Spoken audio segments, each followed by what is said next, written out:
ملک عرب میں بنی مان نامی ایک مشہور قبیلہ تھا۔ اس قبیلے سے تعلق رکھنے والی ایک عورت تھی جس کا نام سودا بنت سالبہ تھا۔ ایک روز وہ حسب معمول اپنے گھر میں کام کاج میں مشغول تھی، اور پھر دن بھر کے اس کام کاج اور محنت و مشقت کے بعد جب اسے کچھ فرصت میسر آئی اور گھڑی بھر کے لیے سستانے کی غرض سے وہ اپنے گھر کے آنگن میں بیٹھی تو اسے اپنے میکے کی یاد ستانے لگی۔ ماں باپ اور بھائی بہنوں سے ملاقات کے لیے دل مچلنے لگا، اور پھر اس کا شوہر حارثہ جو کام کاج کے سلسلے میں گھر سے باہر گیا ہوا تھا، شام کے وقت جب وہ واپس گھر لوٹا تو سودا نے اس کے سامنے اس خواہش کا اظہار کیا، جس پر شوہر نے اسے چند دنوں کے لیے میکے چلے جانے کی اجازت دے دی۔ تب ایک روز سودا اپنے محلے کی دیگر چند مسافر عورتوں کے ہمراہ اس علاقے کی جانب روانہ ہوئی جہاں اس کا میکہ آباد تھا۔ اس سفر میں اس کا کمسن لخت جگر زید بھی ہمراہ تھا، جس کی عمر اس وقت 8 سال تھی۔ دوران سفر راستے میں کچھ لٹیروں نے حملہ کر دیا، مال و اسباب بھی لوٹا اور کچھ لوگوں کو قیدی بنا کر اپنے ہمراہ لے گئے، جن میں سودا کا کمسن لخت جگر زید بھی شامل تھا۔ سودا بیچاری ممتا کی ماری اس ناگہانی آفت پر بس روتی اور سر پیٹتی ہی رہ گئی۔ پہلے آنسو بہاتی ہوئی اپنے میکے پہنچی، انہیں بھی خوب رلایا اور پھر اپنے گھر چلی آئی۔ حارثہ نے جب اپنی بیوی کو تنہا آتے دیکھا تو وہ بہت پریشان ہو گیا۔ سودا نے اسے تمام ماجرا کہہ سنایا، تب وہ ہوش و حواس گوا بیٹھا۔ سارا دن بیٹے کے غم میں دردناک اشعار گنگناتا، اس کی تلاش میں نگری نگری بستی بستی مارا مارا پھرتا۔ اس دور کے دستور کے مطابق اس بچے کو غلام بنا لیا گیا، اور پھر کچھ ہی عرصے بعد جب اکاس کا مشہور سالانہ میلہ لگا تو ان لٹیروں نے اس کمسن نوجوان کو وہاں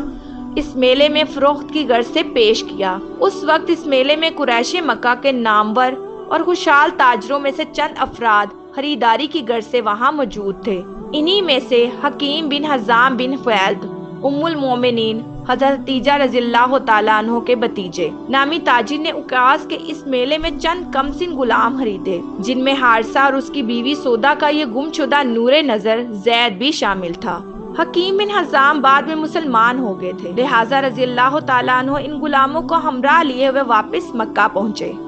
ان کی پھپھی حتیجہ بنت خویلد رضی اللہ تعالیٰ عنہ کو جب اپنے بھتیجے کی آمد کی اطلاع ملی تو وہ ملاقات نیز خیریت دریافت کرنے کی غرض سے آئیں۔ تب حکیم نے انہیں بتایا کہ پھپھی جان، میں نے اکاس کے میلے سے چند غلام خریدے ہیں جو کہ کمسن ہیں، کیونکہ کمسن غلام کی خود تربیت کی جائے تو آئندہ چل کر اس کے ساتھ مفاہمت اور تعامل میں سہولت رہتی ہے۔ اور پھر حکیم نے مزید کہا، پھپھی جان، ان میں سے کوئی ایک غلام میری طرف سے آپ کے لیے ہدیہ ہے، آپ کی خدمت انجام دے گا، گھریلو کام کاج کر دیا کرے گا، لہٰذا آپ خود پسند کر لیجئے۔ تب حتیجہ رضی اللہ تعالیٰ عنہ نے ان سب غلاموں پر سرسری سی نظر ڈالی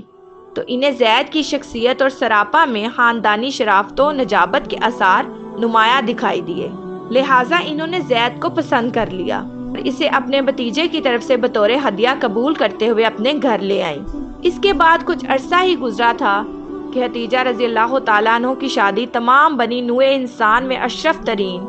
اور صادق و امین یعنی محمد صلی اللہ علیہ وآلہ وسلم کے ساتھ ہو گئی، جن کی ابھی تک من جانب اللہ باسط نہیں ہوئی تھی۔ اس شادی کے بعد حتیجہ رضی اللہ تعالیٰ عنہ نے اپنے شوہر نامدار کی دل جوئی کی غرض سے کچھ ہدیہ و تحائف انہیں پیش کیے، جن میں یہ کمسن غلام زید بھی شامل تھا۔ یوں اب زید کے شب و روز محمد بن عبداللہ صلی اللہ علیہ وآلہ وسلم کی صحبت و میت میں گزرنے لگے، کہ جنہیں اس وقت قبیلہ قریش میں اور تمام شہر مکہ میں انتہائی عزت و احترام کی نگاہ سے دیکھا جاتا تھا، بلکہ ان قریب جنہیں اللہ کی طرف سے نبوت و رسالت سے سرفراز کیا جانے والا تھا، اور صرف قریش ہی کیا، تمام بنی آدم بلکہ تمام مخلوق میں سب سے افضل و بہتر قرار دیا جانا اللہ کو مقصود تھا۔ دوسری طرف بیٹے کی جدائی اور گمشدگی کے باعث اس کی ماں صدمے سے نہ ڈال تھی، مسلسل روتے روتے اس کا برا حال ہو گیا تھا، آنسو تھے کہ تھمتے ہی نہیں تھے، دل میں ایسی آگ لگی تھی جو کسی صورت بجھتی ہی نہیں تھی۔ جو بات اسے مزید اداس اور پریشان کیے رکھتی تھی وہ یہ کہ کاش کسی طرح اسے کم از کم اتنا ہی معلوم ہو جائے کہ اس کا نور نظر اور لخت جگر زندہ ہے یا مر چکا ہے۔ اگر زندہ ہے تو اس سے دوبارہ ملنے کی امید باندھ لے، اور اگر مر چکا ہے تو بس رو دو کر خاموش ہو جائے۔ جبکہ اس بچے کا غمزدہ باپ حارثہ تو بیٹے کی جدائی میں ہوش و حواس ہی تقریباً کھو بیٹھا، کسی کام کاج کے قابل ہی نہیں رہا۔ کام کاج کے بجائے دن بھر بیٹے کی تلاش میں چہار سو مارا مارا پھرتا، ہر آنے جانے والے کو روک کر اس سے اپنے بیٹے کے بارے میں پوچھتا، دن بھر بے خودی لاچاری کی کیفیت میں اشعار گنگناتا پھرتا جن کا مفہوم کچھ اس طرح ہے: اے میرے بیٹے زید، تیری یاد میں میں کتنا رویا ہوں، میری سمجھ میں کچھ نہیں آتا کہ میں آخر کیا کروں، مجھے کیسے پتہ چل سکے گی یہ بات کہ تو اب تک زندہ ہے،